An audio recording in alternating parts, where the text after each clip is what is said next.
Hey everyone. If you're gearing up for your nursing exams, you know that safety and infection control are just massive topics.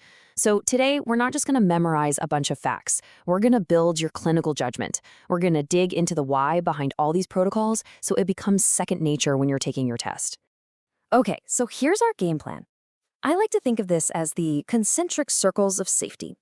We're going to start with the immediate environment around you, then zoom into the patient themselves, then our interventions, then get down to the microscopic level with infections. And finally, we'll expand all the way out to big, community-wide emergencies. It's a flow that just makes sense. First up, the environment of care. This is about the stuff that can go wrong the second you step onto the floor. We're talking the big ones, fire and electrical hazards. So let's put you right in the middle of a classic clinical scenario. You round a corner, and bam, you see flames coming out of a patient's trash can. Your heart starts pounding. What is the absolute number one first thing you do? The answer is always race. And this is more than just a memory trick. It's your action plan in order. First, you rescue anyone in immediate danger. Why? Because the patient is priority one. Then you hit that alarm. Why? Because you can't fight a fire alone. You need help coming now. Next, you confine it. Close the door to starve it of oxygen and slow it down. And only then, if it's safe and you're trained, do you even think about trying to extinguish it. The order here is everything. So let's say it's a small fire and you decide you can handle it. You grab the extinguisher, now what? You just remember, pass.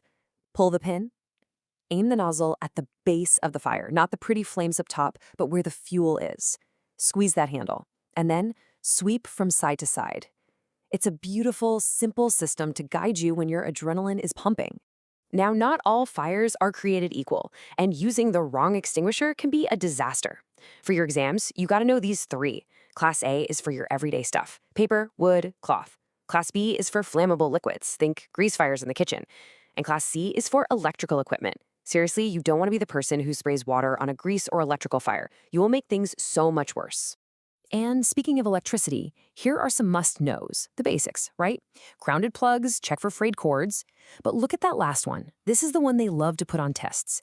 If a patient is getting shocked, your first instinct is to grab them and pull them away. Don't do it. You have to turn off the power source first. You cannot become part of the circuit. That is a critical, life-saving step. Okay, let's move to our next circle of safety. We're zooming in from the room itself to the patient. And let's be real. Falls are one of the most common and most dangerous things that can happen in a hospital. So let's talk about prevention. So to really get a handle on preventing falls, you have to understand why they happen, the pathophysiology behind it. It's like a perfect storm. As people get older, their muscles get weaker, their reflexes slow down, their vision and hearing might not be what they used to be. And here's a big one, nocturia. They have to get up more often in the middle of the night to use the bathroom. In a dark, unfamiliar room, that is just a recipe for a fall. So, knowing all that, these interventions suddenly make perfect sense, right? This isn't just a random checklist. Putting them near the nurse's station means we can see and hear them better. Keeping the bed low means if they do fall, it's a shorter distance. And look at that last point, a regular toileting schedule. That directly attacks the risk from that nocturia we just talked about. See? It's all connected. Now we move into our next circle, our interventions. And this is a heavy one. We need to talk about restraints. This is a topic that requires serious clinical judgment, and you have to know the rules, inside and out. Before you even let the word restraint cross your mind, you have to go through this whole list of alternatives every single time. Can we get a sitter or a family member to stay with them? Can we give them something to do to keep their hands busy? Is there agitation because they're in pain or have to use the bathroom? You have to be a detective and figure out the root cause first. Let's just pause on this for a second. I want this quote burned into your memory, not just for the exam, but for your entire career. Alternative measures for safety devices should always be used first. This is not a friendly suggestion. This is the standard of care, period. So if, and only if, you've tried everything else and a restraint is absolutely necessary for safety, you must follow these rules without exception. You need a provider's order. It can never be PRN or as needed. You have to tie it to the bed frame, never the side rails because those move, and you have to use a quick release knot. And then you are constantly assessing their skin and circulation and taking the restraints off at least every 2 hours. These are huge safety and legal points.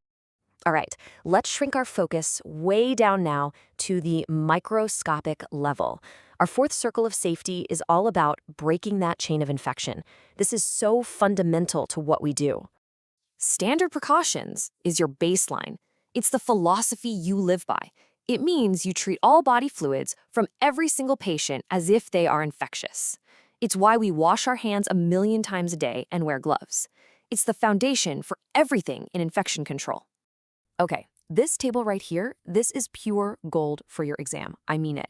So many people get these mixed up. Let's break it down. Airborne particles are teeny tiny and they can float around for a long time. Think TB. That's why you need a special negative pressure room and an N95 respirator. Droplets are bigger, heavier, they fall out of the air within about 3 feet. Think influenza. A regular surgical mask works for close contact. And contact is exactly what it sounds like.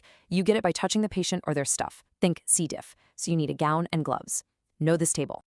And for our final section, we're expanding out to our biggest circle of safety, how we respond to massive disasters, specifically biological warfare agents. I know it seems rare, but you have to know this stuff for your boards.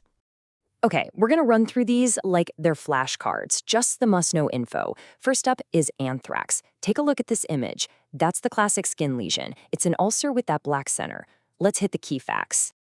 Here is the single most important thing you need to remember about anthrax. It is not spread from person to person. Got it? You get it from spores, not from shaking hands with a patient. The inhalation kind starts off like a bad flu and gets very serious very fast.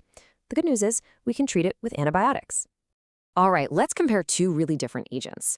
Smallpox is the exact opposite of anthrax. It is highly contagious through the air. Then you've got botulism, which is totally different again. It's not an infection you pass around. It's a toxin that causes paralysis, and it works its way down your body, starting with your eyes. The key here is knowing how they're spread and what they do. And two more quick ones. The plague. It can be spread person to person, and a huge red flag is coughing up blood. Then you have hemorrhagic fevers, like Ebola. The key word there is fluids. It's transmitted through direct contact with body fluids and leads to all that terrible bleeding. For each of these, just lock in how you get it. So we've gone from a fire in a single room all the way to a full-blown bioterrorism event, and it's all connected. I want to leave you with this thought. In a disaster, your role changes. And all these principles we talked about, race, your transmission precautions, all of it, they just scale up. They become the tools you use to create order out of chaos. So the real question isn't just, do you know this stuff? It's how will you apply it when it counts? Thanks for tuning in.